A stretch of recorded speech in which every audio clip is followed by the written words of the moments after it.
Hello, everyone, and welcome you to today's edition of the OACS Forum series.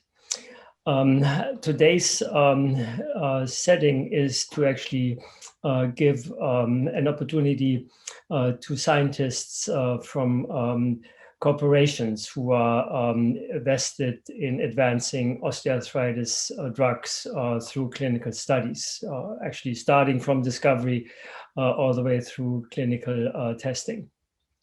I think this is a special opportunity, especially for scientists in the academic world to actually hear from their counterparts in corporations, which from my following this field for many years, actually have excelled in making really important contribution and doing just as outstanding a research endeavor as we're doing in academia. And so to actually focus this on the path of translating discoveries from the lab to the bedside, we will have speakers from leading companies in OA drug testing on our panel today who will share with us their experience and advance our thinking in our preclinical work. The two chairs for today's meeting will be Dr. Lee Simon and Dr. Nancy Lane. And it is my great pleasure to introduce Nancy Lane to you. She is a Californian fellow citizen of mine. She is a true Californian as she received all her training and education from the state's formidable institutions and universities at UCSF and Stanford. Nancy now is the endowed professor of medicine and director of the Center for Musculoskeletal Health at UC Davis. Nancy is also a leader in looking at health disparities and focusing research efforts on matters that concern women. She's led a program on sex differences in musculoskeletal diseases. She's involved in aging research, done great work in osteoporosis. She's also an entrepreneur and actually involved in a drug development program that's funded by the California Institute for Regenerative Medicine. And most relevant to our session today, Nancy has been involved for many years in osteoarthritis research concerning risk factors, and also in her longstanding collaboration with Shamila Majumdar at UCSF, defining imaging outcomes for the disease. And most of all, Nancy has as much hands-on experience with conducting clinical trials in osteoarthritis as just about anyone. She has been involved in some of the most important and impactful trials, and the lead author on some of these studies. So I think it's a great pleasure and a benefit to all of us to have Nancy be one of the chairs today. Well, thank you, Martin. That was a very kind introduction. And let me thank very much the Arthritis Foundation, the chairs or the oversight committee of these lectures, Dr. Lotz and Felsen. And let me also introduce my co-discussion leader today, Dr. Lee Simon, who is a well-known rheumatologist and expert in drug development and regulatory issues, having been able to work at the FDA for a number of years. And I think hopefully together we will be able to kind of guide this corporate scientists as they speak on disease-modifying drugs that are currently in development or have recently been in development for the treatment of osteoarthritis. As Martin said, I've had the opportunity to think for many, many years about osteoarthritis. And it's a great pleasure, and it's quite exciting to see translational studies now going on, trying to change the course of the disease, using all the amazing outcome measures that we validated over the years. Our panel of speakers today, I will introduce briefly and then allow them to give their talks, I think in the order of which I will introduce you, although please, that has no impact on what I think more about anything about the agents. It's just more in the order that we put this program together this morning. The first speaker will be Dr. Tambiah. Dr. Tambiah is a Senior Vice President of Medical Affairs at Samumed. His extensive experience in drug development and has been working with Samumed on the Wnt inhibitor or modulating agent that is currently in phase 3 studies. He'll also be joined by Dr. Christoph Ladel, who's an immunologist and has been for many, many years working in research and development, both in immunology, rheumatology, and osteoarthritis, and has been very involved with the program of Spifamine to regenerate cartilage in OA patients. Welcome, welcome. He'll also be joined by Dr. Deckx, who has extensive experience in also drug development, immunology, and cartilage biology. And he is an expert on the development of a compound from Galapagos in Belgium, studying osteoarthritis by inhibiting some of the early enzymatic pathways.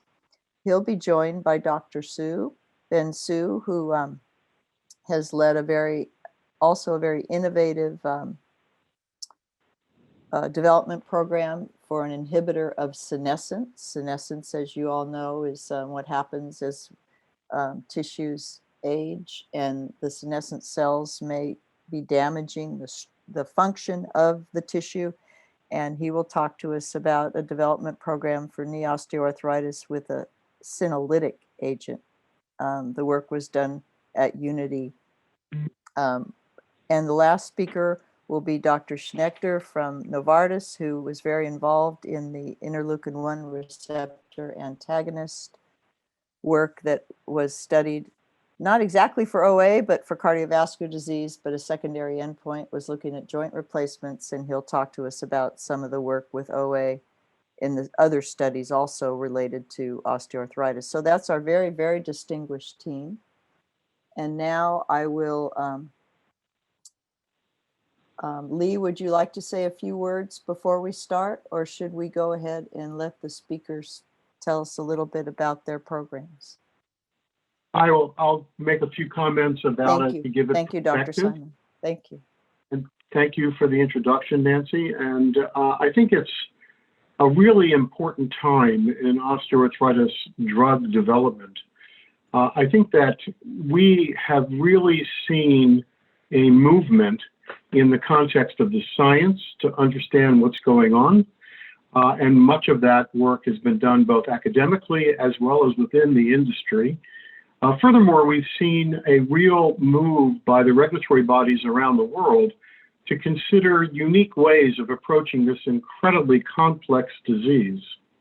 And although the guidance documents are still somewhat behind the times, I do think that there has been significant progress. Beginning in 2008, the world responded to an FDA RFP about how to do better in studying drugs, both from a palliative point of view, meaning signs and symptoms improvement, as well as perhaps thinking about structure modification in osteoarthritis, altering the natural history of the disease. That's obviously the holy grail. We'd like to be able to identify that patient population or that individual patient who will likely develop a disease that's not only painful, but also mechanically abnormal, leading to destruction or alteration of function of the entire joint. This then led to OACS getting very involved in trying to figure out how to maneuver a complicated regulatory environment, since basically drugs are approved both in Europe and in the US and elsewhere about how a patient feels, functions, and survives. That critical bit of evidence suggests that if a drug is to alter the natural history of the disease, altering the structure of the total joint, it also has to have symptomatic benefit associated with what is a measurable change. This has been complicated, and also complicated by who are you going to study? Are you going to study people with late-stage disease and accrete new cartilage and thus improve the structure? Or is that not enough? And you have to address also the subchondral bone, and perhaps that is not enough. And then the other question is, do you want to prevent the progression of disease, or do you want to progress the progression of onset of osteoarthritis? It's important to remember from a regulatory point of view, prevention means the patient doesn't have disease yet, or the patient is not progressing. And how to identify that patient population who is progressive or who will rapidly progress in the window of opportunity of measurement has always been a significant challenge. So we actually have a wonderful panel of people who have been working in the field for a while, some of whom are looking at the whole joint, some of whom are actually exploring a cartilage change, some of whom are looking at even earlier time sequences, some of whom are looking at the effect of senescence on the destruction of the joint. So Nancy, why don't we go back to our presenters and have them talk to us? Very good, very good. Thank you so much, Lee, for that perspective. As I mentioned earlier, you have spent quite a bit of time in this space, both trying to help individual efforts related to compounds and helping the FDA to try to understand how best to assess compounds that might change the course of this disease. So I know as a organization or those with osteoarthritis, everyone thanks you. And on that note, let's start with having Dr. Tambiah talk to us about the work they're doing on at Samumed related to Wnt modulation and osteoarthritis. Thank you.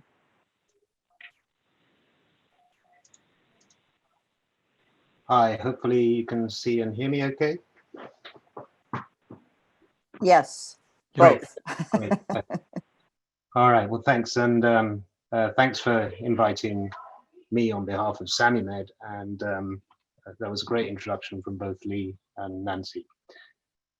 So at Samumed, I had the medical affairs department. And so we are involved with all the departments within the company in helping the studies progress.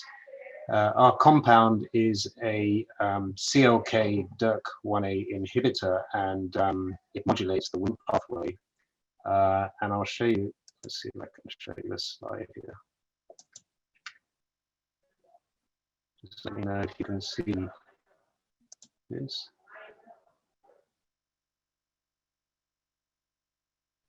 Yes, we can see it. Okay, great. So this really is a cartoon of the mechanism of action, and so the drug actually works as on a pathway which we know is upregulated in osteoarthritis progression, and that's the Wnt pathway. And the drug is a small molecule, and it penetrates the nucleus of adult stem cells, which are going to either in osteoarthritis form bone as opposed to cartilage, and by inhibiting these intranuclear kinases changes the gene expression of them such that the cell fate of those cells become cartilage cells, or get driven towards cartilage instead of bone. Now, this is where we've been focusing our study. We know that the Wnt signaling pathway is involved in all the tissues of the joint. And so we believe that there are other effects going on as well in the other tissues. We just haven't, and we're learning more and more through our scientists. We just haven't got sufficient data together to be able to share that externally. So we're continuing with that work within the company. Let's see if I can just try to advance the slide here.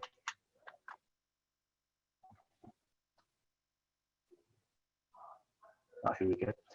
So there's a number of effects that happen. I'm not going to go through these in great detail, but basically, as a result of inhibiting these kinases, and because we know it affects more than one tissue, we also know that it has anti-inflammatory effects. It has effects on cartilage in terms of we think it can form cartilage chondrocyte regeneration. It certainly has done in vitro. We're yet to see that to prove that in vivo.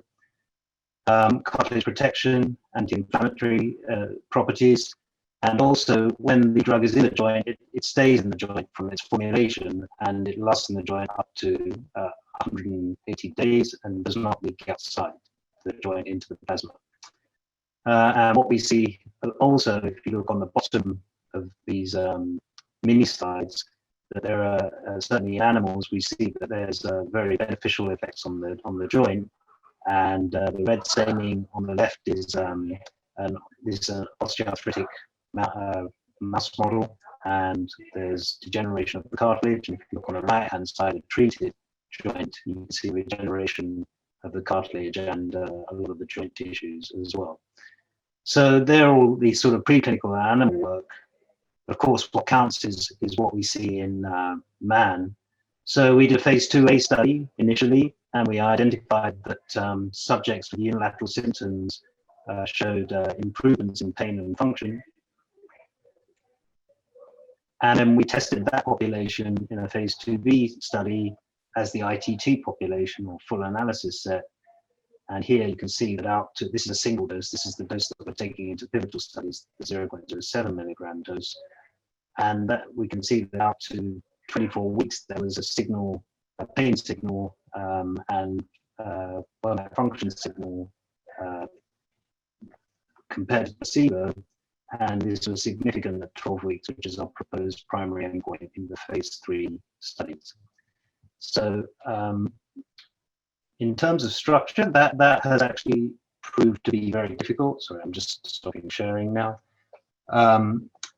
And that is because it's very difficult from the manufacturer's perspective. I'm sure we're going to hear from my esteemed compatriots out there from the corporate world to prove that a structural change in osteoarthritis is linked to benefit to the patients.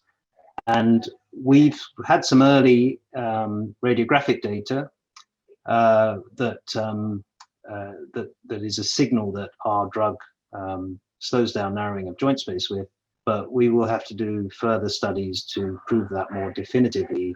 And also we would have to link that with the change in symptoms that we see. And where it's unclear from a regulatory path what that entails. And I'm sure we'll get into more discussion of that as time goes on. But in summary, that's really a snapshot of our molecule. So it's a single injection into the joint, small molecule, WIT inhibitor, and it has effects on pain through anti-inflammatory properties. And from our preclinical studies, we believe it is structure altering as well. And currently we're in phase 3 studies, and we are intending to submit NDA at the end of 2021 if all goes to plan with the recruitment for our studies. So I think that I'll stop there. I think that's a pretty brief overview of our program. Okay, well, thank you very much, Dr. Tambiah. And I think what we'll do is Dr. Simon and I will go ahead and let everyone give a short talk as you did, an overview, and then have a panel, everyone join the panel for discussion at the end. Is that, Lee, you good with that? Yeah? Okay, so Dr. Deckx, will you please share with us what your group has been doing in osteoarthritis? Thank you very much.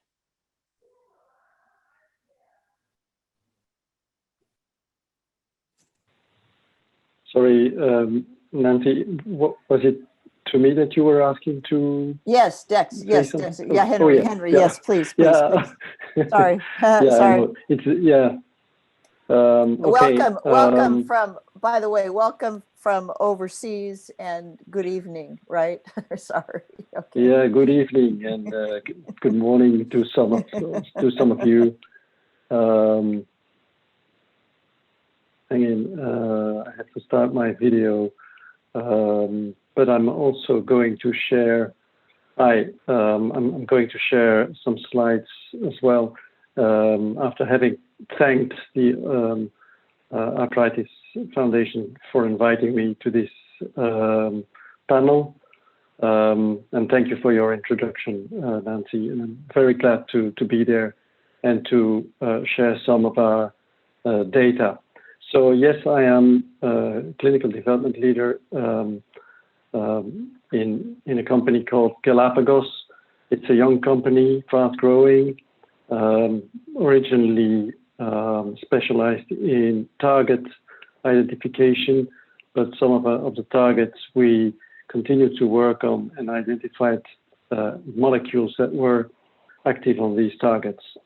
And so in co-development with a French company called Servier, we developed our drug GLPG1972. Servier called S2010-86, but I'm going to talk about 972. It's the same drug. A molecule that in a potent way and selectively blocks ADAMTS5. And ADAMTS5, do I share my slide? Not yet, I think. Hang in there. I'm going to share my screen. There you go. Just tell me if you can see my slides. Yes, perfectly. Thank you. Okay. Thank you.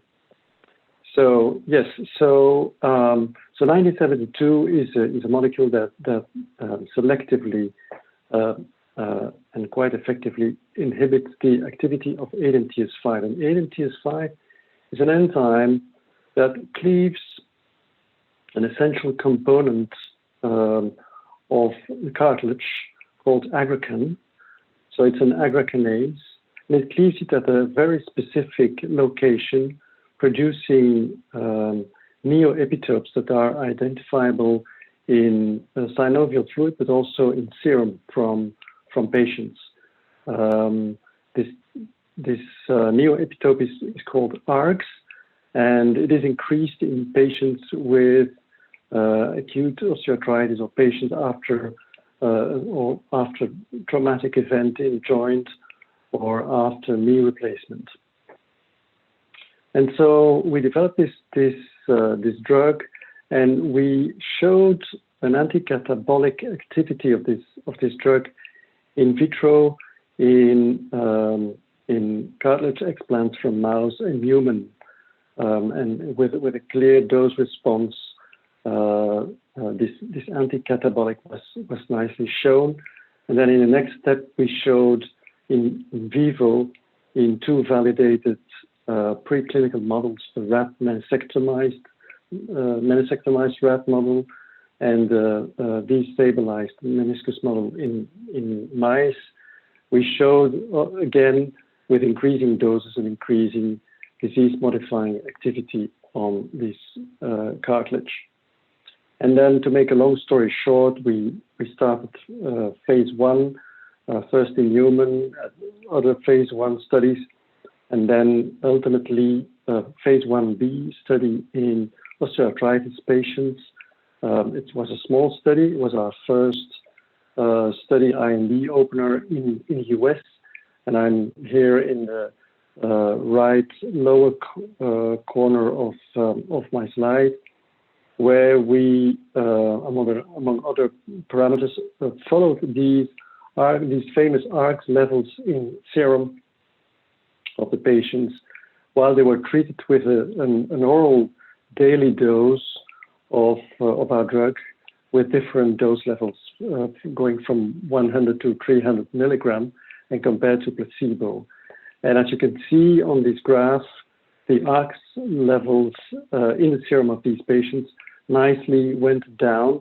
It's not really a clear dose response, but a dose proportionate, meaning for the smallest dose, we went down up to -40%, and for the highest dose, around 55%. And this remained as long as the patients were dosed, and then as soon as they were discontinued from the drug after 1 month. It was a short and small study. It seems that the OACS levels get back to baseline values. And you see also the orange line on top of the graph is the placebo. And so you see that there's a very significant difference between the active treated patients and the placebo group in terms of OACS levels.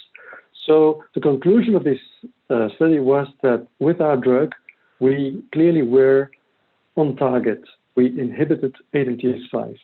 We never made a conclusion that we inhibited cartilage degradation, which is the consequence of cartilage loss, which would be the consequence of losing aggrecan in the extracellular matrix of cartilage. Because ARCS is, let's say, aggrecan is in multiple tissues in the human body. ADAMTS5 is present in multiple tissues, and what we measure in the serum is the activity of ADAMTS5 on aggrecan in the body, not specifically in the joint. Nevertheless, based on these encouraging results, also based on an overall favorable safety profile of our drug, we decided together with Xavier to set up a large phase 2 study. Going to the next slide. A large phase 2 study that had a very classical design with a screening period, 5 weeks, 52 weeks treatment period, where patients were equally randomized to 4 dosing groups, 3 dose levels of active drug, 75, 150, and 300 milligram, and 1 placebo group, and then a safety follow-up period at the end of the trial. And when we designed this trial 3 years ago, we were pretty confident that by showing a difference in cartilage loss based on quantitative MRI of a specific zone, of a specific anatomical location in the knee of these patients, that we would be able to demonstrate an effect of our drug and probably as well, hopefully show some clinical benefit for these patients. And therefore, we tried also to enrich our population by selecting patients based on a fixed flexion radiograph of their knees, and selected the target knee based on a combination of 2 radiographic severity criteria, one based on the Kellgren-Lawrence grading, and the other one based on the joint space narrowing atlas from Altman pictures. And so we selected specifically patients with an KL grade 2 or 3 and joint space narrowing severity grading 1 or 2, in the hope to have patients that are in a certain severity degree based on data that shows that if you have a certain progression in a disease, you are more likely to progress in the following years as well. So that was the way we tried to enrich our population. And therefore, we had a QMRI at baseline at week 28 and week 52. So this study was started sometime in 2018. We had faster than expected inclusion, despite important screen failure rates based on this selection criteria. But we were quite successful in selecting the right patients, because in the end, we had a population with, let's say, 70% of the patients having GSN severity of GSN2, and almost 90% of the patients had Kelvin-Lorentz grade 3 knee being studied in this study. Henri, yes. this is Nancy. Great. Could you put your slides onto slide mode? Nancy, I'm losing you. So she's talking about full screen. On the bottom, if you click we see the full The picture. slideshow mode? We've got your slide, but we've got, and on the left-hand side, we've got all your slides, dear. Yeah. Yeah, full screen. On the very Full bottom, screen. right. I can't do it. Bottom. On the bottom of Oh well. on the bottom of your go slide, ahead. you click the monitor menu. You take the monitor icon. Yes. You want the full slide? That's what there was a question. Yes, sir. Okay, yes, sorry. Yes. Okay. No, perfect. Thank you so much. Okay, onward. But yeah, so I don't know how much time I have. I tried to give you, let's say, an overview of the drug, how it works, and where we are recently. So this large phase 2 trial has ended. We had a last patient in the summer of this year. We had our top line results in October this year, and we published a press release with the conclusion that we unfortunately did not reach statistical significance on our primary endpoint. Our primary endpoint was the difference between these active groups and placebo in terms of cartilage loss in the central medial compartment of the between femoral and tibia. And this, that was the conclusion of our study. In addition, we had not only these primary endpoints, structural endpoint, we had also a number of secondary structural endpoints, as well as clinical endpoints, the classical WOMAC scale, the pain VAS, the PGA. We also had calculated the ORC responder rates. All these results are very consistently showing that there is no or insufficient effect to reach statistical significance. So, and this was also mentioned in our press release recently. I think that's the main message I can carry so far. I think I can stop with my presentation here. Perfect. That was wonderful. That was just wonderful. Great. Thank you for showing us all the data. Okay, stay with us. And now we're going to switch to Dr. Ben Su, who will tell us about a senolytic development program that was undertaken by Unity Pharmacy in San Francisco. Welcome, Ben. Hello. I am going to It does help us if you can put your slides onto full screen, if that's possible. We should do it at the beginning. So, yeah.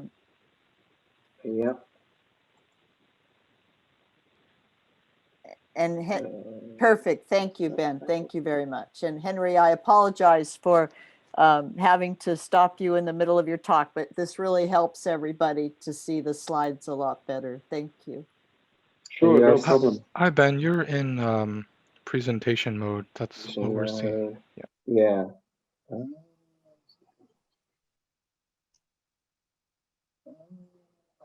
one is it?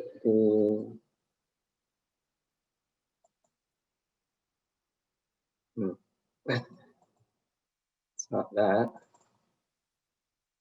Here is. I think if you right-click on that and say hide presenter view, that might work. If you right-click on your screen. Oh, just somewhere. Okay. Yep. That works. That's it. Okay. Yep. Great. Okay. So I'm going to tell you a little bit about UBX0101. This is a senolytic that was in development at Unity Biotechnology until recently, and the goal was to develop it as a treatment of knee osteoarthritis. Since I'm no longer at the company, as very recently, I'm going to just present to you kind of a generic slide presentation, not with any kind of company confidential information. But so UBX0101 is a MDM2 P53 interaction inhibitor, and what it was found to do in preclinical studies was that it was able to induce the apoptosis of senescent cells. The company Unity Biotechnology is seeking to develop therapies to address diseases of aging, and leveraging the biology of aging, first and foremost, going after this cellular senescence process. So when cells undergo stresses, or after they've accomplished a certain number of proliferative cycles, they can undergo a cell cycle arrest, initiating the cellular senescence process. And when they do so, they arrest, and then the cell sort of stays around and tends to express these proteins such as P16 or P21 to maintain the arrest. And they also secrete these senescence-associated secretory phenotype. It's a bit of a mouthful, and some people shorten it to just calling it SASP. But the SASP can include, depending on the cell type or the tissue that you're looking at, the SASP can include inflammatory factors, profibrotic factors, and growth factors. So the cells are, with aging, these cells appear to accumulate in tissues and just are putting out these factors locally. In the osteoarthritis field, we are kind of familiar factors that could be responsible for the structural degradation of the joint. So with this premise and with this mechanism, UBX0101 was further developed in some preclinical studies that seem to show good effects in the ACL tear injury model in rodents, and improved both the ability to weight bear on the knees, as well as decreasing the amount of degradation going on in the knee at the histological level. It also was seen to remove P16 positive cells, so this marker of senescence. You could remove them from synovial explants, and it could also remove cells from chondrocyte cultures in 3D. So armed with this kind of preclinical evidence, the company proceeded into filing an IND and to do a phase 1 study with UBX0101. This is going to be, the idea would be that this could be a single injection, could eliminate the senescent cells in the osteoarthritic knee, and thereby kind of restore, at least reduce these cells, which is creating these fast factors, and allow perhaps restoration of structure, or at least to halt the amount of structural degradation going on. So a phase 1 study, a typical phase 1 study was initiated, typical single ascending dose study where you start at a low dose, injection into the knee, and then you, by successive cohorts, go up to higher, what you expect to be a high or at least a therapeutic effect to check for safety and tolerability in the study. So that study was completed last year, June 19, 2019. We had very interesting data that we presented then as a late breaker abstract at ACR of the phase 1 study. Here's a table from that abstract showing that there were surprisingly effects over this 12-week phase 1 study, effects on pain, both by the WOMAC-A, the numeric rating scale, 11-point numeric rating scale, and the WOMAC-C function. So the placebo groups, you can see, did have some level of improvement, if you will, on these measures, a placebo response, but not a large one. And then there were, with the lower doses of UBX0101 in the center column, there were no perceptible real differences from placebo. However, with the higher doses that were tested in the higher dose cohorts, 1, 2, and 4 milligrams of UBX0101, this is 18 patients pooled, that there were some sometimes rather large effects suggested by this that were even statistically significant in this study, which was not powered for to show efficacy, but mainly a safety tolerability phase 1 study. So these were surprising and very encouraging to us. As I said, the main thought was that this would be more for a structural stabilization or improvement over the long run rather than symptomatic improvement. But this gave us some encouragement to try to assay, evaluate the symptomatic improvement as well in further studies. So then a phase 2 study as I said, this phase 1 study was not powered to assess these kinds of symptomatic endpoints, but encouraged by this, we set out and did a adequately powered study, phase 2 study of 45 patients per arm with 3 different doses of UBX0101 versus placebo, a randomized control parallel group study, very standard kind of design, and conducted that pretty rapidly in the last year, and despite the pandemic, and recruited patients in the US, 183 randomized patients. And then what's the answer? So then the final outcome, however, was that the study was negative, that the 12-week, we did not meet the primary endpoint, which we set out to be the WOMAC-A, the WOMAC pain subscale improvement compared to placebo in any of the UBX0101 dose levels. Did not show an effect. And furthermore, when you looked at the pain by numeric rating scale, the NRS, or by WOMAC function, there were no differences. Another thing that was interesting to note out of this study was that there was a really large placebo effect in this, such that when we initially got these 12-week results, it was quite difficult to discern whether or not there was any kind of treatment effect whatsoever for UBX0101. It was just such a large one. And when we actually had done some research with a collaborating vendor, and determined that our placebo response in the study was actually on the high end, on the top 90% scale for placebo responses in osteoarthritis trials, including osteoarthritis trials with intra-articular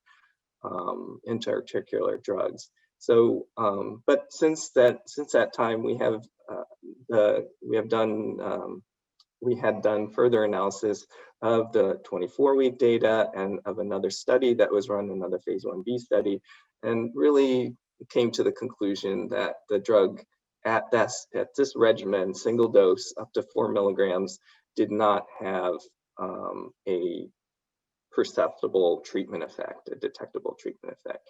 And therefore, the sad conclusion that the study program was going to be terminated, because from a business standpoint, this is just going to take too much to try to slog it out and further develop it. And the company has changed its direction strategically to therapeutic areas of ophthalmology and neurology, and away from musculoskeletal diseases.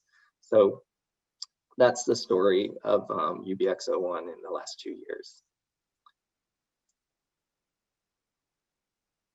Well, thank you, Ben, for catching us up on that. And it'll be interesting in the panel discussion, to see other comments. Thank you very much. And now I'd like to hear from Dr. Christoph Ladel, who's been working, who did a lot of work or organized a project with recombinant FGF18 spifamine for the treatment of osteoarthritis. And with Christoph, if you could tell us a little bit about that, would be great. Thank you. Well, thanks for the invitation here to this session. Before starting the story about Spifamine, I was with Merck and I was project lead, so I can tell a little bit about the preclinical and also clinical story of Spifamine. But what I think is upfront, what I want to make the point, what we hear here in this session is we are talking to each other, and we are not talking to each other as competitors from the different companies. Everybody is struggling with the same problems. And we have this really great opportunity in the community, in the osteoarthritis community, to have this exchange of informations and lessons learned. And I think this will help in the future to bring something forward.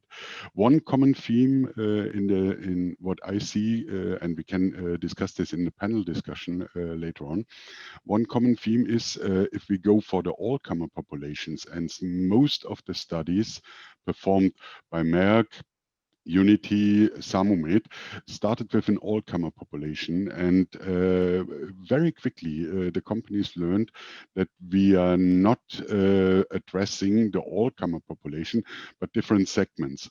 So for the organizers, they have done a great job to select the different areas. If it's anti-catabolic, like Henri has alluded to, if it's anti-senescence, if it's an Wnt inhibitor, or an anabolic factor, like I'm talking very briefly about this. I try to share my screen and hopefully it works. And go also to the presentation mode. Yes, perfect. You got it. Very good. And presentation mode is also working. Chris, I think you also need to just right click and hide the presentation view. Hide presenter view. Is it better now? You're back into the you're not on full screen. I'm not on full screen. That's a bad thing. How can I do this? I need to stop and go to full screen, most probably directly here on this, and then sorry for this.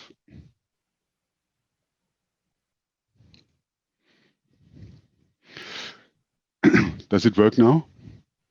Yep, looks great. Okay, I'm talking and I share with Ben the point I have left Merck in this. Since Merck has taken as Unity a strategic decision to step out of osteoarthritis as a therapeutic area. There was a rather big group working on osteoarthritis with different projects, but Merck has, for strategic reasons, decided to step out. So I also stepped out, since I'm very much liking to be in the field. I've spent the last 17, 18 years in this field. Like I said, I was project lead of Spifamine there. Therefore, I decided also to leave the company. But the story will go on. That's something I can promise in this. Talking about Spifamine, switching completely gears here, since we are talking about an anabolic agent. What is the mode of action of Spifamine? Spifamine, in the first instance, triggers chondrocyte proliferation, and subsequently, these newly produced chondrocytes start to produce healthy matrix molecules. You have seen from my title, I'm PhD, so I'm coming from the preclinical part. And we have seen this in different settings, in the preclinical settings, that we are regenerating the cartilage, we get more chondrocytes, we get more extracellular matrix. And you see some in the bottom of this slide, you see some of the data. These are porcine chondrocytes, but we see the same with the human chondrocytes. We see a dose-dependent increase of proliferation of these chondrocytes.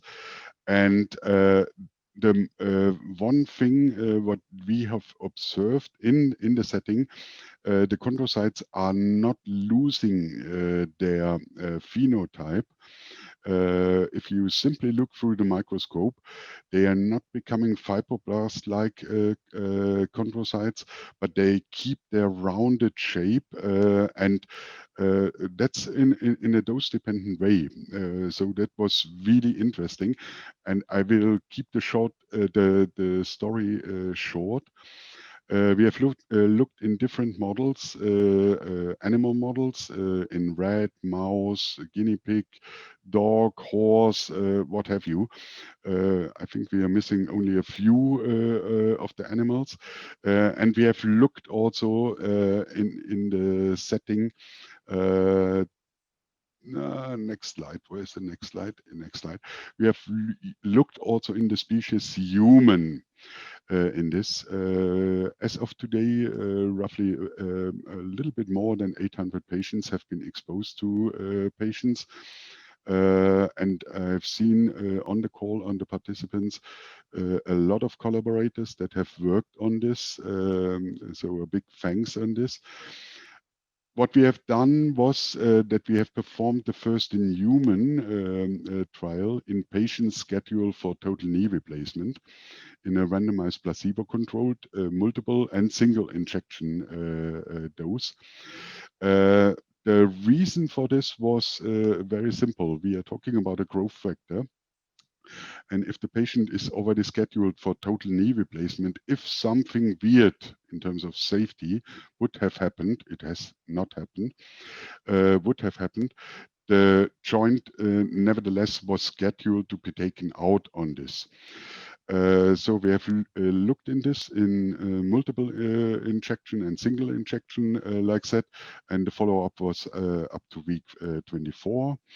There were no differences in adverse events after intrathecal injection with Spifamine or placebo.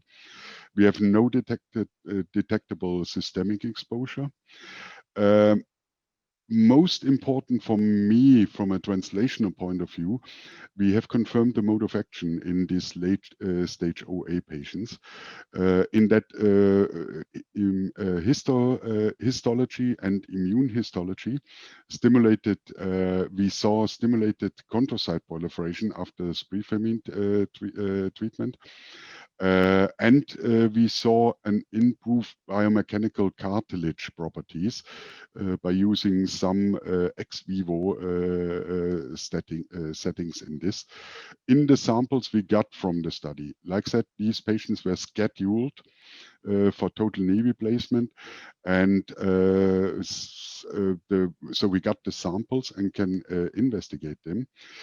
To our surprise, we saw a reduction in total knee replacement surgeries after therapy with Spifamine in the higher doses, especially the 100 microgram dose in this. So we don't have all the samples from this, but we have looked in the samples. Then we have run phase 1b, the so-called proof of concept trial. In a slightly different patient population. The patients were less severe osteoarthritis. It was mostly KL2 grade. And we have again looked for single and multiple injections. But in this case, we have used 2 cycles of treatment. So Spifamine is given once a week for 3 weeks. That's 1 cycle. And then it's repeated. In this. So we have looked in this so-called proof of concept trial in 2 cycles and followed up the patients up to 1 year. What we have seen is, sadly enough, we missed the primary endpoint. The primary endpoint was the medial cartilage thickness. But we saw dose-dependent decrease in loss of the total cartilage thickness, and we saw a significant effect in the secondary endpoint in the lateral compartment. So the medial compartment, and Henri was alluding to with the Galapagos compound, that is could be one of the major focus in drug development. The central medial cartilage thickness was not significant. There was a signal, but not significant. But we saw significant changes in the lateral compartment. And most importantly, since we are talking about a phase 1 or phase 1b study, we have not seen significant differences in adverse events. So the compound seems to be pretty safe in the whole setting. That was the point where the company decided, okay, let's go for a phase 2 trial, a bigger trial with 2 dose levels. The patient population was KL2 free in this, so a little bit more shifted towards more severe osteoarthritis. We have chosen at the time 2 doses and looked for the dosing regimen every 6 or 12 months for the cycle. We have treated the patients for 18 months, and the primary endpoint was at 2 years. But the patients were followed after this 18 months in therapy, were followed up to 5 years. What we have seen is that we have seen significant dose-related increase in total cartilage thickness. We have seen a reduction of total knee replacement surgeries in the high dose group, means the 100 microgram group. But we have not seen an improvement in symptomatic readouts. Disappointing. The phase 2 was, I must add here, was not designed to look for the WOMAC or WOMAC pain as a primary endpoint. The primary endpoint was the total cartilage thickness, so a structural endpoint that was based on the very, very old FDA guidance and some recommendations from EMA or national advisors that at the time the study started, there would have been a possibility to get an approval based on structural improvement only. In the meantime, I think everybody here on the call is aware, in 2018, the FDA changed the guidelines. EMA was not changing the guideline, but they are following this. They both agencies are now requiring structural plus symptomatic changes to get a disease-modifying claim in the label. That was happening during the runtime of the study, so okay. We looked then afterwards, in light of this change of guideline, we looked in the data in more detail, and I think that's what we heard so far in all the talks. Everybody is looking maybe in post-hoc, maybe in predefined analysis, in some subgroups, if you can identify a signal in one way or the other. And we have identified a so-called subgroup at risk. What does it mean at risk? At risk means at risk of fast progression. Fast progression not defined within 12 weeks, 24 weeks, but fast progression over the time with 1 year or 2 years framework. So in this subgroup at risk, defined by a certain joint space width between 1.5 and 3.5 millimeters, radiographic measured, and a significant pain level above 40 out of WOMAC pain 40 and above on the 100 scale in this. And in this subgroup at risk, so rather advanced or very advanced patients, we saw, first of all, the structural benefits still happening. So we see a dose-dependent increase in total cartilage thickness, but we also saw a clinically meaningful benefit in terms of WOMAC pain. The increase at 2 years was roughly 10 to 12 points on the WOMAC pain on a 100 scale. In this study, we have also looked for some additional points. We looked for PD biomarkers to confirm the mode of action, and we were able to demonstrate this. And most important, what I think, apart from demonstrating a therapeutic efficacy, we have demonstrated in this rather big trial, 549 patients, you see it on the slide, we have not seen a significant difference in adverse events. So the compound looks pretty safe. And that's something one needs to, in my view, to be considered in the drug development in osteoarthritis. We are talking about a chronic disease, and we are talking about not only a very short treatment period, 12 weeks, 24 weeks. We are talking about, if we talk about a disease-modifying drug, of a long treatment in an elderly patient population. And so the adverse events for me is always something, you see it on the slides continuously repeated. That's for me one of the important things in a trial. Does not help if we have a good therapeutic efficacy, but we have a lot of adverse events. And we just this morning saw some press releases also in this. Lee can further allude to this and in this. So in a nutshell, what the data suggest with Spifamine, we have first of all, and that's on the top of the slide, we have a favorable safety profile. And I have put the FDA OA draft guidance in the middle of this. It does not exclude the EMA or NMDA or whatever agency in this. But in the FDA guidance, there is clearly the statement in the ultimate goal of treatments is to avoid or significantly delay the need for joint replacement. So we need to deal with the complications of joint failure, reduce the deterioration of function and worsening of pain. And that's also what we hear in patient advisory boards. Arthritis Foundation has made this symposium together with FDA, and there's this white paper. That's also a very important point to consider, the deterioration of function or the cartilage. Symptomatically, we can address, as of today, quite a bit of the osteoarthritis pain.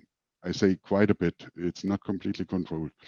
But the most worry is the deterioration of function or the deterioration of the joint going to total joint replacement. I will be killed by the orthopedic surgeons here on the call since they're making money out of this. But for the patients, is quite a burden to go to the total knee replacement.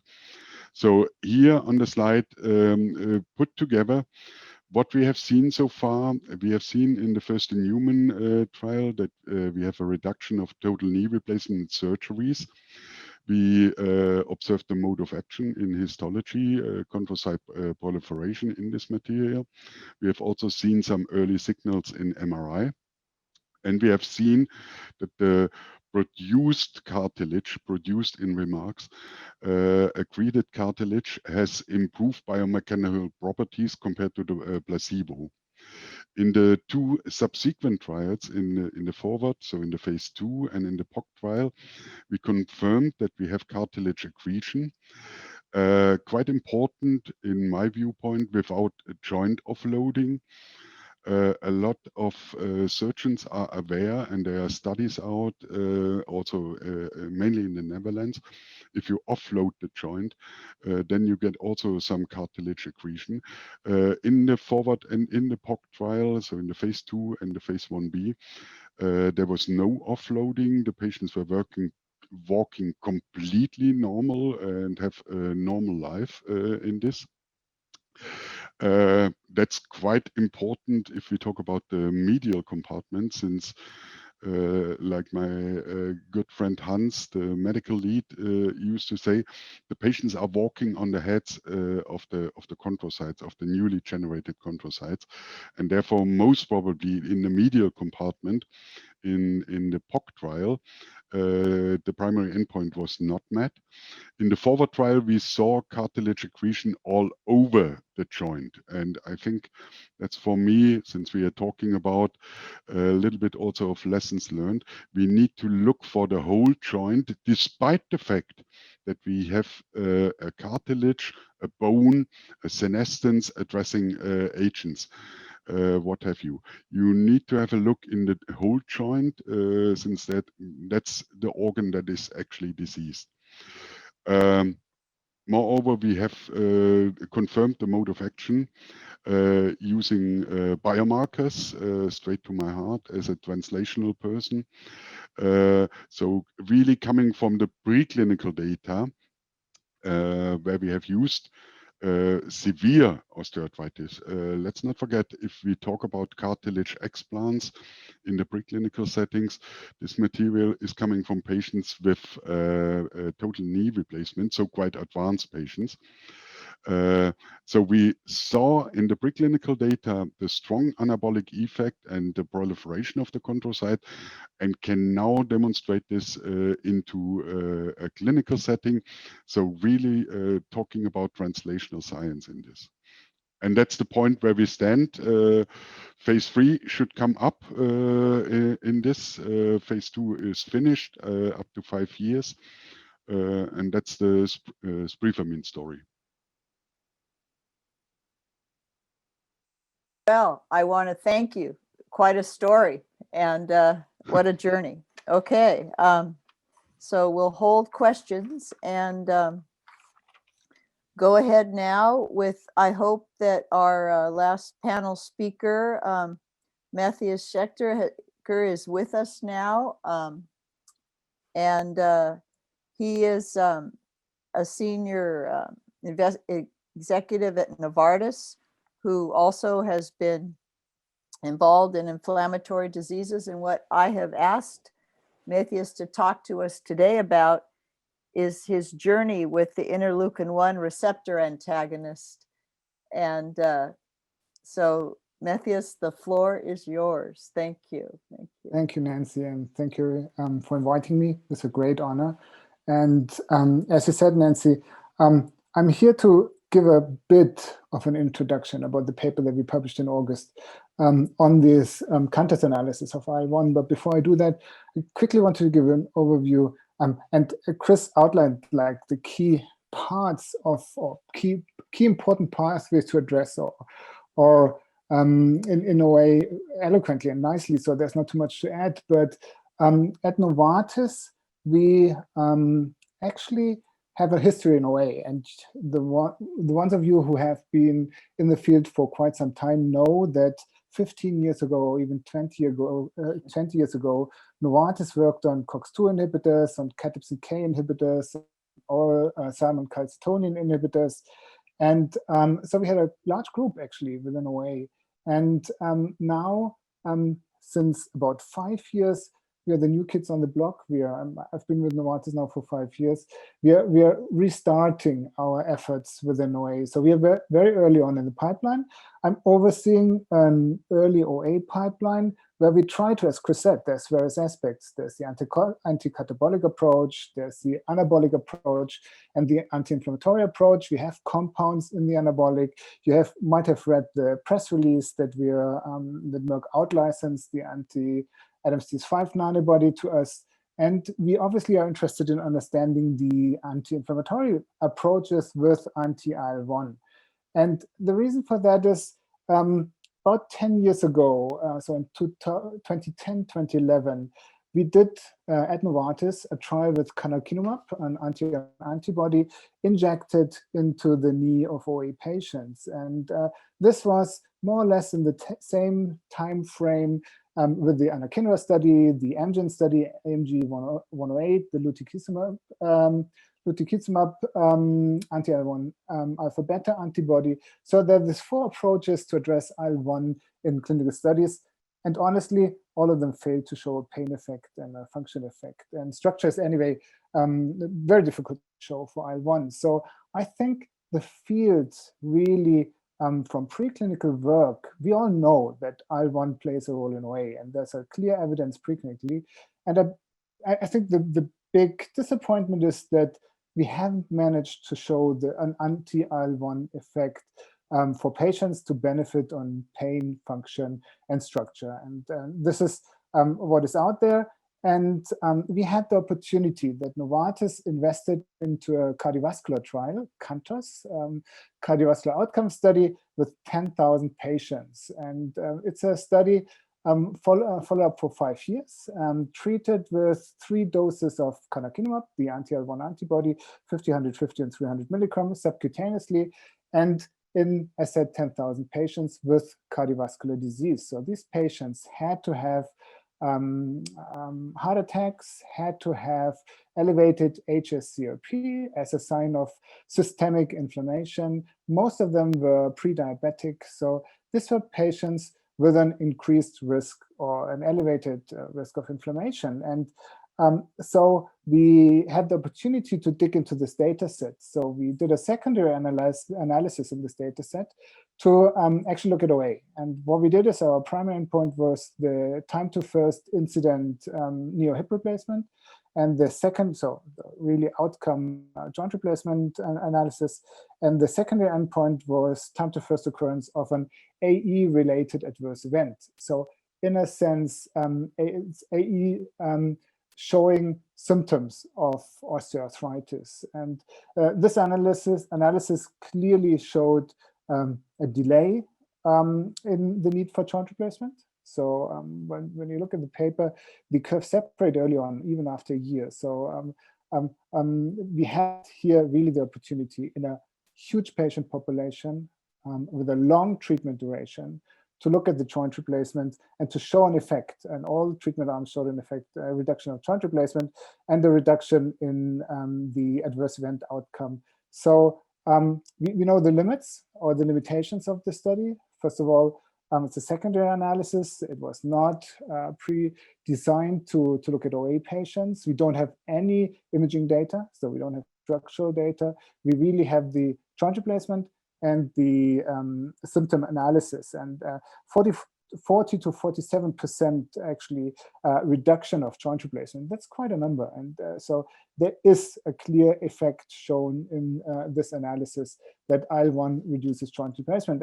And so this is actually what I wanted to give here as an introduction. Happy to answer any question, but I think, Nancy, the intention to bring me to this panel really I want to, hopefully was that I want to add on to, as said, the anti-catabolic, the Wnt inhibitor, the anti-senescence, the anabolic approaches, somehow the bringing IL-1 back, anti-IL-1 back to the table after 4 failed clinical studies, and yeah, open up for discussion. Happy to answer any questions.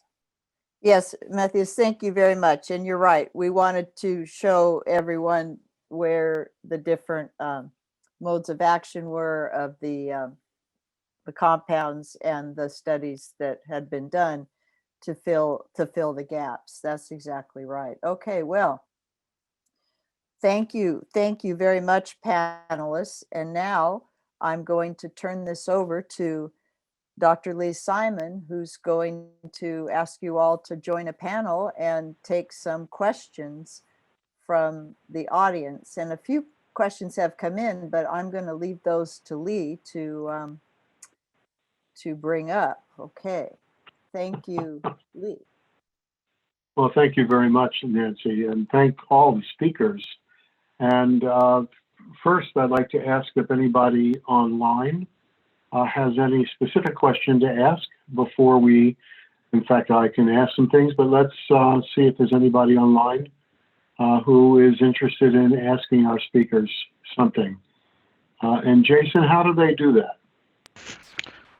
Yeah, Lee, if anybody wants to ask a question, they can just turn on their mic and camera. I think Kale was one of our first people that asked a question.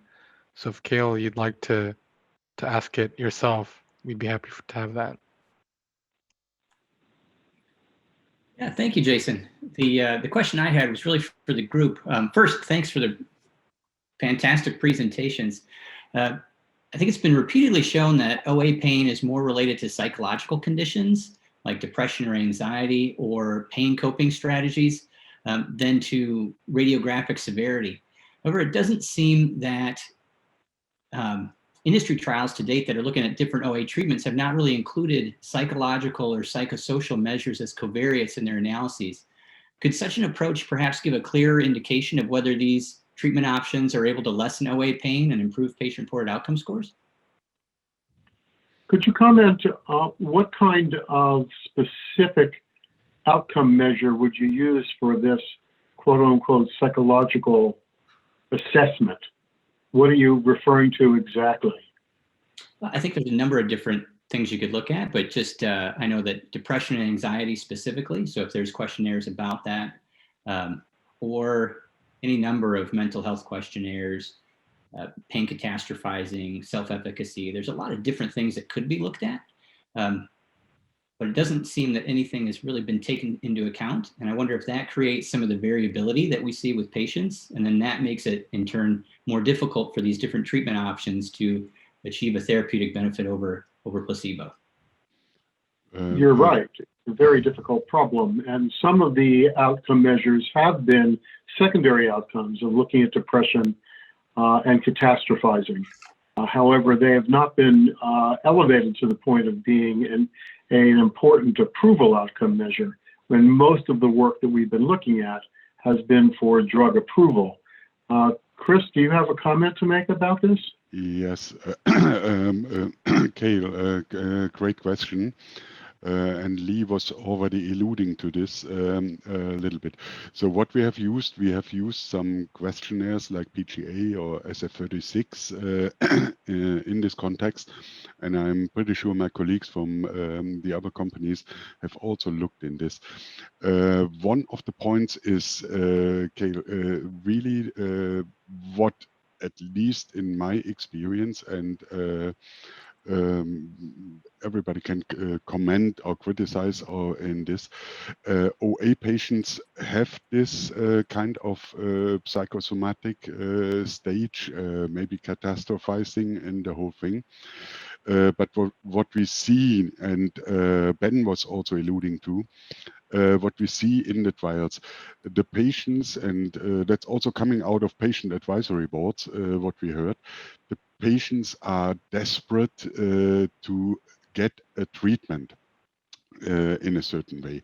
So this needs to be taken into account if we talk about this psychological readouts. They want to come in the study. There's a very nice statement that I still like, despite the fact that it's some years old, from Elena Lucina from Boston. The time is a healer. So the patients are coming in, and you can see this very clearly also in observational studies like the OAI. The patients come in, they have a high pain level, they have anxiety, they have depression. They come in the trial, even non-interventional, and they feel better shortly after. And that's a confounding factor. But sure enough, Kale, it's a very good suggestion to further include and really look at the status at baseline of the patients about their pain reporting, about their anxiety, depression, all these kind of things. I think that's worth to have a very, very close look in this, despite the different OA phenotypes in terms of disease pathophysiology. This is Matthias. To other people, go ahead. So Matthias? I just wanted to highlight that this is a very, very important question. And so see, we are doing our early studies with less than 100 patients. And if you want to measure pain effect, you need to be clear what you're measuring. So that's more than VAS pain or WOMAC pain. And you need to understand this very clearly. So there are various factors that influence pain measurements, as you highlighted and as you put in chat and said. So this is important because if you want to detect an effect on pain, you need to be clear what we're measuring. And this is not only for OA, this is for other diseases as well. We look at tendon disease. So all musculoskeletal disease need to be very, very specific. And there are activities ongoing to address this. And I only want to say I fully agree. If we want to measure pain effects, we need to know what we're measuring, and we need to understand how pain measurements are impacted by various, and as you mentioned, depression or other diseases. And so I only support what you're asking very much. And Kale, this is Nancy Lane.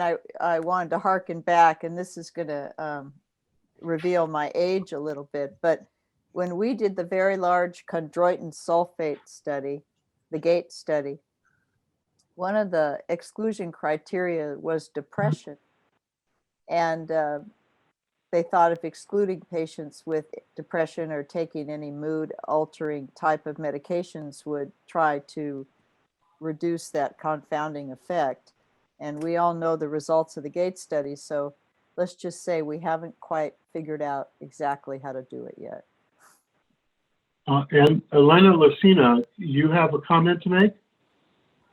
I think this is a great discussion, and I think you're raising $100 million questions about how to address the contextual effect and direct treatment effect and total effects. And I think, what we all study in trials, because we're scientists, is we're focusing on direct treatment effects because we would like to know whether the treatment actually works better than placebo, what are direct effects.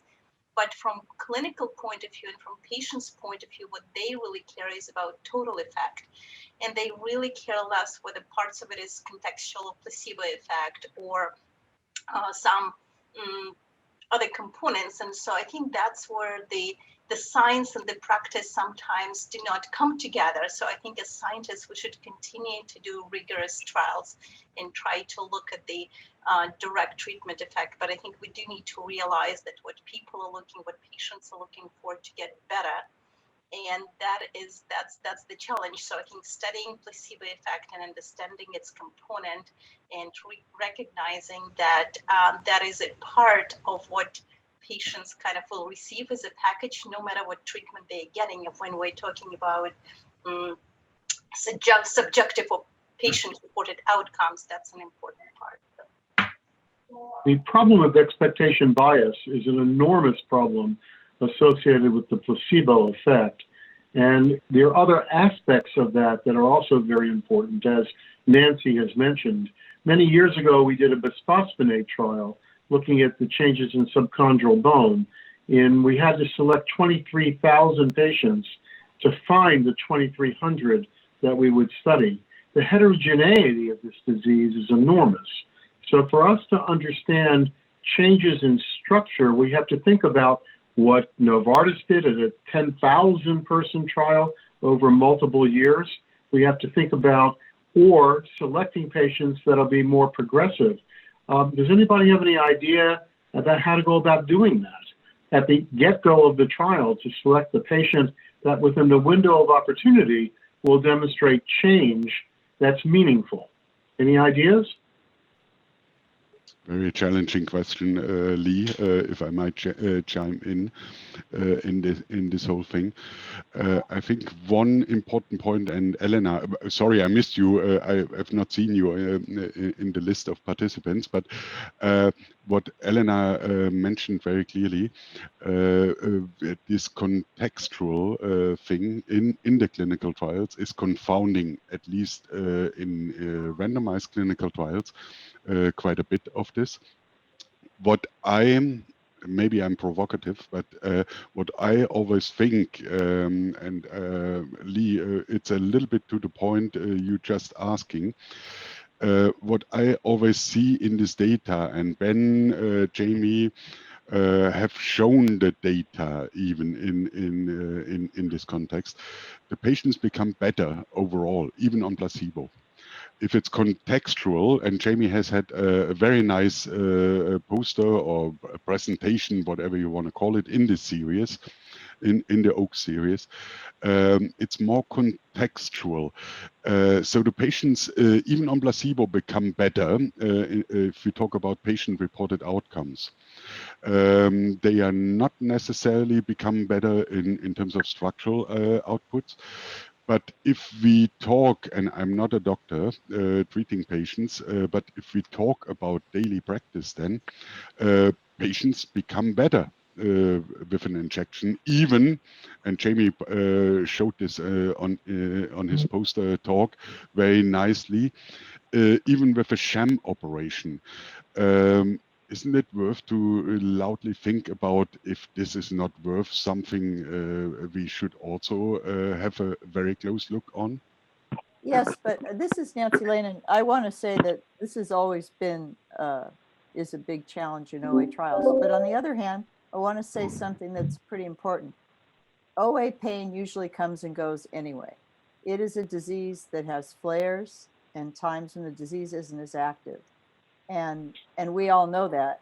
So we also have to factor that in. Just some pain, you flare, it goes away, or it reduces. It'll come back, but it reduces. And we also have to think about that as we find better instruments to measure the outcomes. Yeah, good point, Nancy. It brings me to the link, and Lee already touched a little bit upon this, the link between the readouts that we have as hard facts, like MRI, X-ray, what have you, and the patient-reported outcomes. Let's not forget, a long time, and I'm for quite some time in the field, a long time it was mentioned bone marrow lesions. Great. We are on the way to demonstrate with an imaging technology with the bone marrow lesions, the pain readout. No, they are coming and going. They are fluctuating like the pain reported outcomes. So that's something.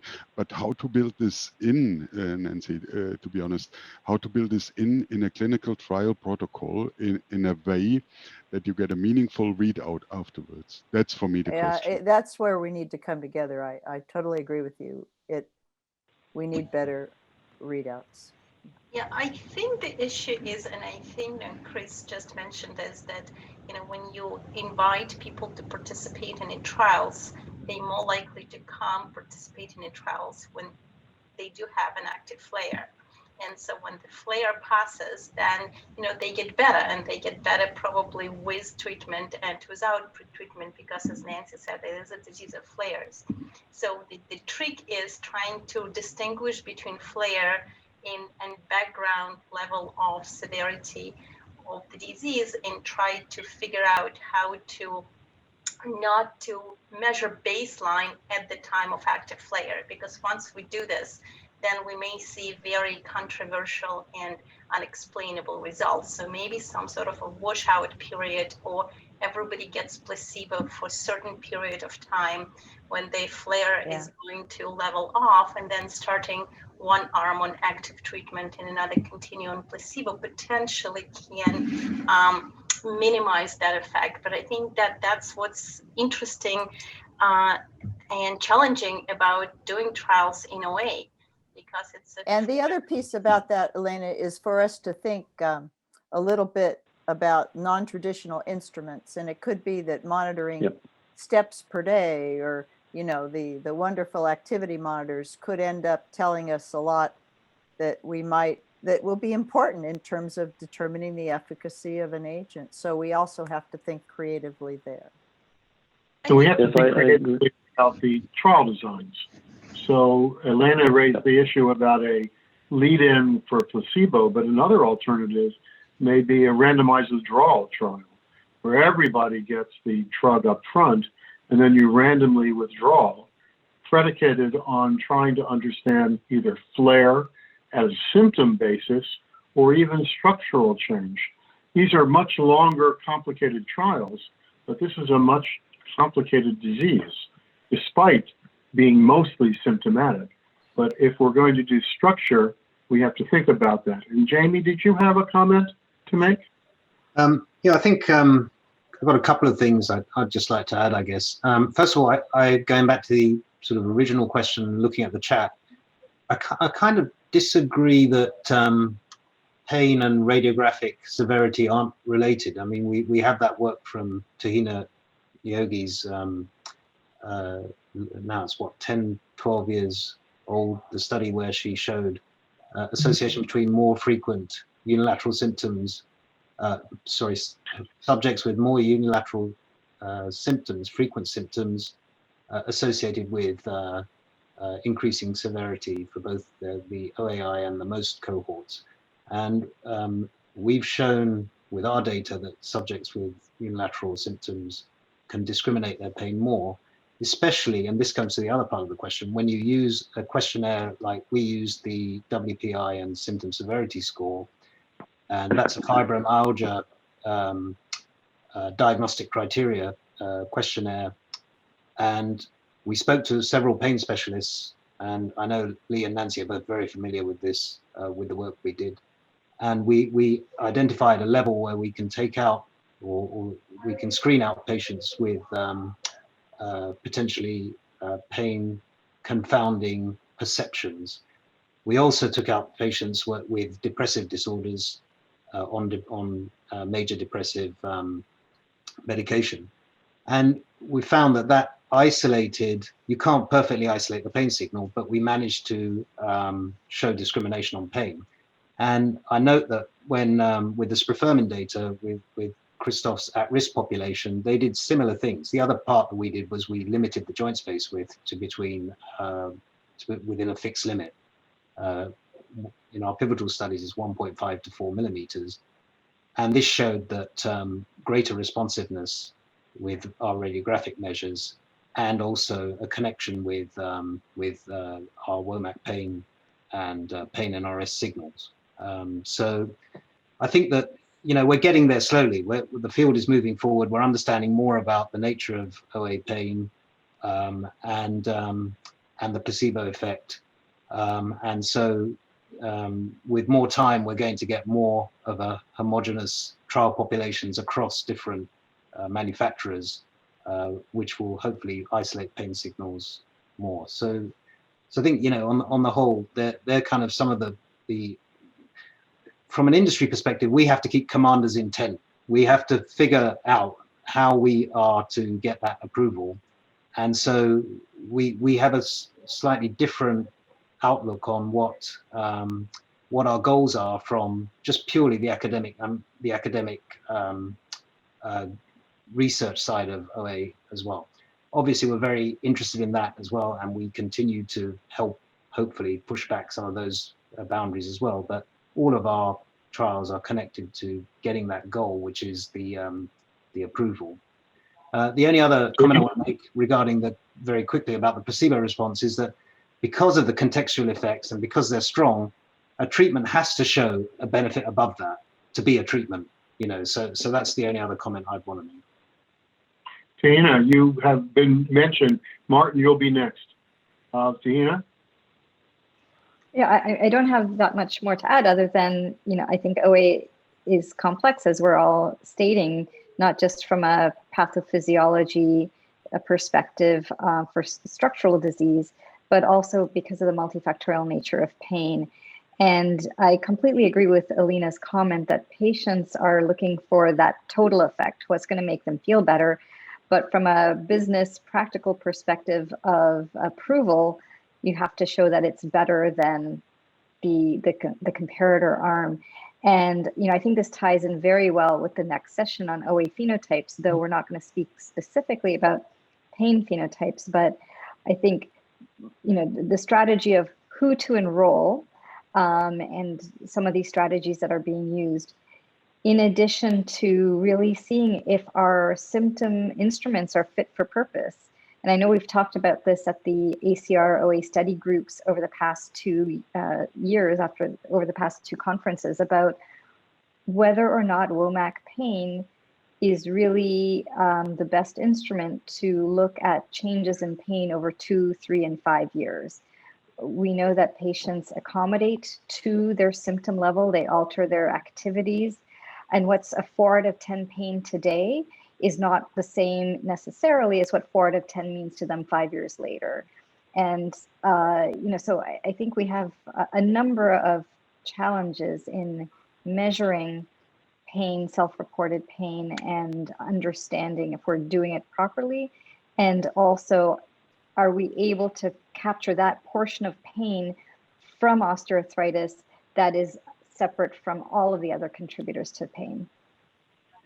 Martin.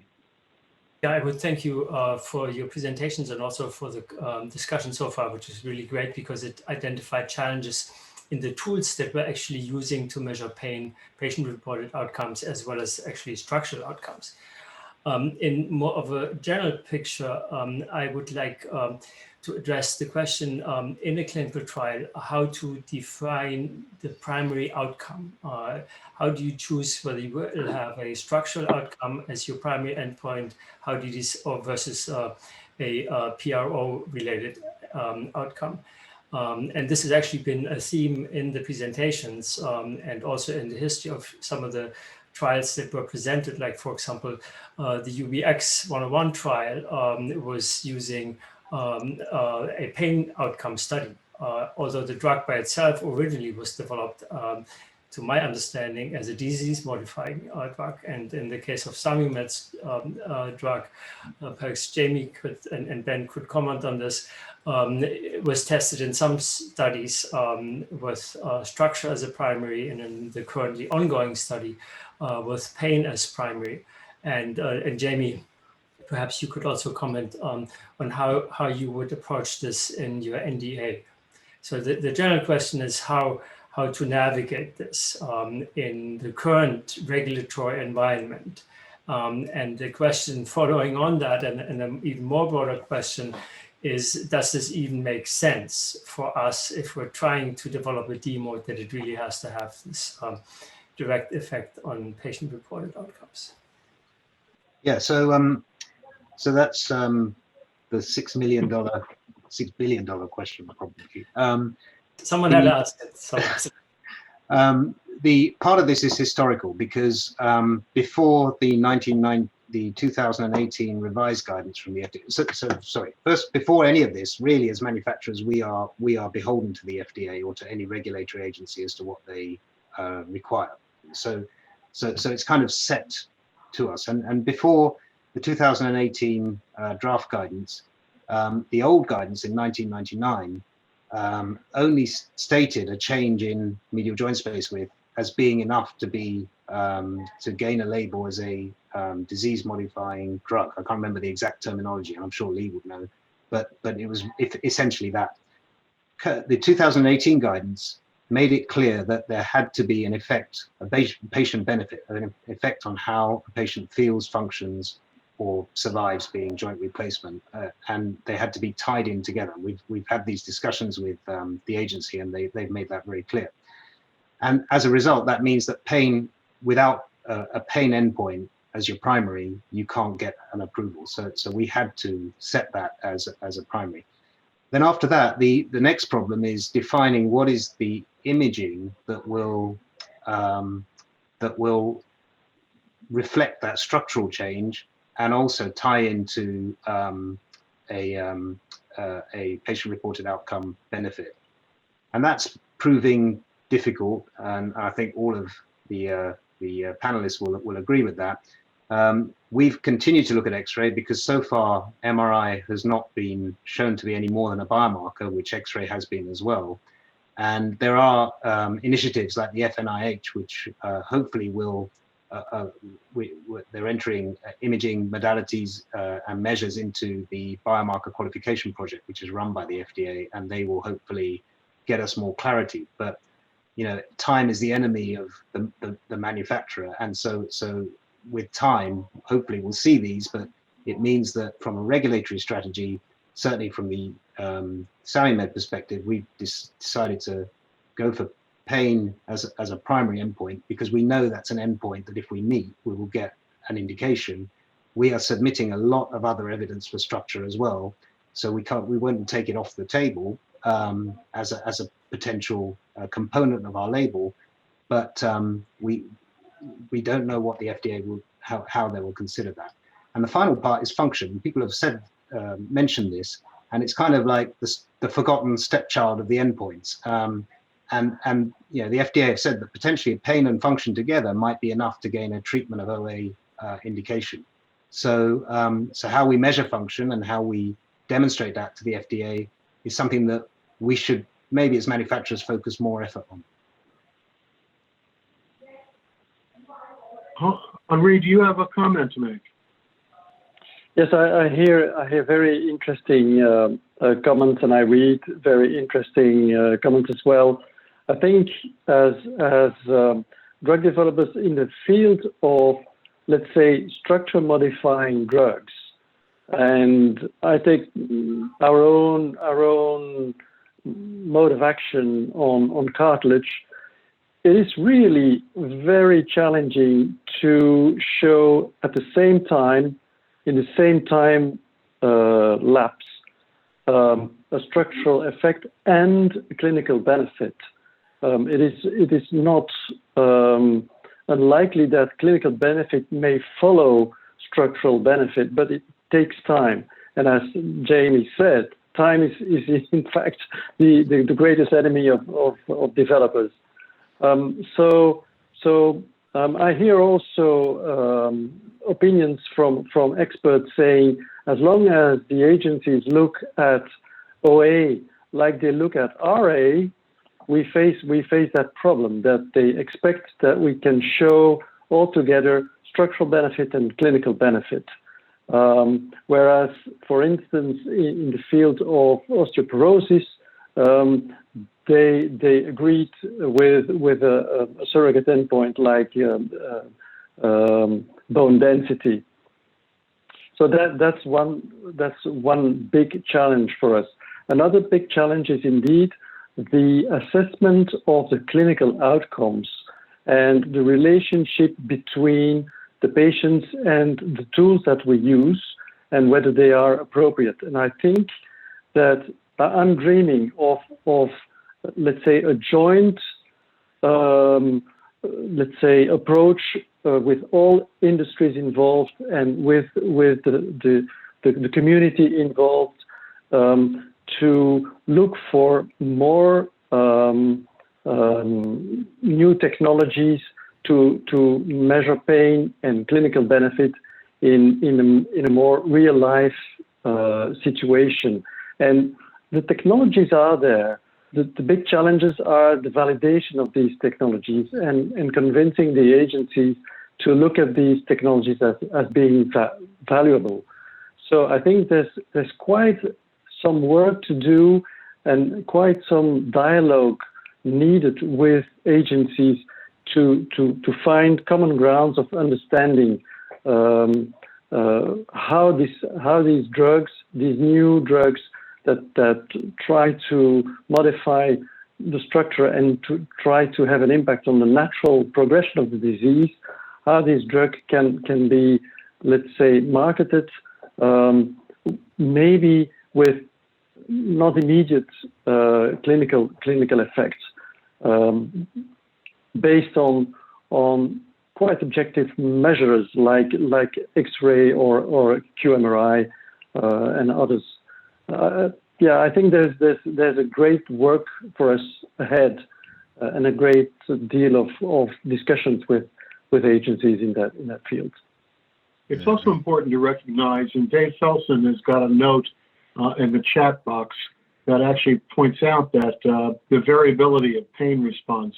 And just so that everybody knows, there is a public-private partnership going on between the FDA and a group called ACTION, ACTTION, to improve pain outcome measurements, to figure out how to actually select patients for clinical trials that can consistently give repeated pain responses that are not variable over the time of a clinical trial. David, might you have something to say about this?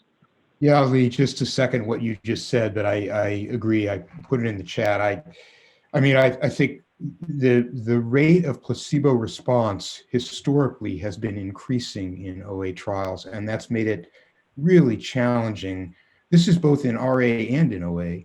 Really challenging to see effects of treatments that reduce pain, because the treatment effect statistically is, compared between active treatment and placebo based on the standard deviation of that effect, and wide variability of a placebo response in terms of pain generates, very wide standard deviations, makes it very hard to evaluate this. So there are strategies, as Lee just said, to train the patient, for example, to do run-ins or pre-randomization tests to find out whose pain is tremendously variable, to exclude them or train them into how to. Sometimes it's because patients evidently just aren't that observant of how much pain they're having with particular activities. And if you sort of train them to be more observant, they're more consistent. And that makes it a little easier to detect the effects of treatments on pain. But I can't see regulatory agencies or the clinical community being very enthused about treatments for OA that don't have any measurable effect on patient outcomes. I mean, that seems pretty unlikely to me. That same argument, by the way, is going on in rheumatoid arthritis with remission, and I think many people are reacting against definitions of remission, which seem to want to exclude patient-reported outcomes. It just seems pretty unlikely. I mean, we're there to treat patients and make them feel better, and our challenge is to figure out how we measure how they're feeling so that we can detect effects of treatments that do make patients feel better. Yeah, but David, if I may directly chime in here, very good points, and we talked about this several instances, and I think the recommendations or some of the ideas of Nat during this OACS session that you were mentioning were pretty good to look for this. The point is really to convince then afterwards the agency that such inclusion or exclusion criteria can become forward for the approval of a drug in this. We have this fluctuating pain reporting and pain in the patients. it's challenging. We need to have a very close look in the clinical trials, and that's also coming to the point Tuina mentioned, maybe in the next sessions with the OA phenotypes. What we learned over time, and Jeymi, Ben, Matthias, please chime in if you have further, Henri, if you have further comments. We are coming to the point to select the patient population very carefully in order to demonstrate an effect. And the selection could also mean that we are selecting for correct pain reporting, less depression, and what have you. That's a little bit of a lessons learned. But if I look for the journey that we all have had in drug development in osteoarthritis, if I look for the journey, we are coming from X-ray with a huge variability measuring the joint space width. We are now approaching more and more, and I'm still not 100% convinced that the agency will accept everything. We are approaching MRI as a more precise measure in my viewpoint. But that's a tremendously long journey. And if I'm, and to be honest, I'm a patient, I have osteoarthritis in both knees. If I'm, as a patient, looking for this journey, then most probably, I will be far beyond my retirement before anything is coming through on the market. Sorry, Lee, not joking. I'm a little bit younger than you, but not too much, I must say. There are two things that have been commented on so far that's important to comment on. So many people measure function through the WOMAC 17 questions, and no one has ever tried to do a WOMAC function as a primary outcome that I'm aware of in an RCT therapeutic trial. And it is more sensitive than some of the other things like a stand up and go and a 30-minute, 30-second stand up and 50-foot walk time and things like that.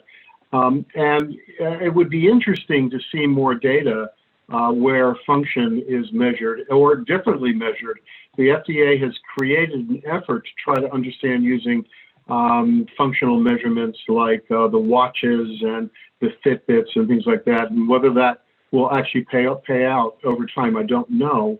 There was another question about could a withdrawal design, randomized withdrawal design, address the ethics issue?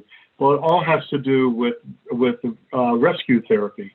And if you were rescued, you failed the therapy.